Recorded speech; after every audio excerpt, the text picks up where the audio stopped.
Dobrý deň prajem, moje meno je doktor Tomáš Juhás, som hlavný chirurg Klinik Optum, zaoberám sa laserovou refrakčnou chirurgiou. Rád by som vám ukázal, prečo sa tejto chirurgii hovorí, že je to mikrochirurgia. Toto je obrazovka, kde si plánujeme operáciu, dávame tu spustu rôznych čísel a údajov, ale tu vidíme vlastne ten plán, ktorý laser urobí v rohovke. Rohovka oka, to je táto štruktúra, tá predná časť oka, má 0,5 mm hrúbku. Tak si zoberte pravítko doma a skúste si predstaviť milimeter a 0,5 mm a teraz desatinu milimetra. Desatina milimetra je vlastne táto vrchná línia, to je hĺbka, v ktorej laser niečo vyrobí, odreže alebo ohraničí.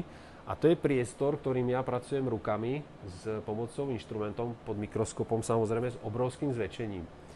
No a mojou úlohou je túto maličkú štruktúru, tenulinku, ohraničenú žltými líniami, ktorá má na krajoch iba 15 tisícin milimetra, rukami identifikovať, nájsť, uvoľniť a vyťahnuť. Bez toho, aby sa mi to tam roztrhlo alebo niečo narušilo.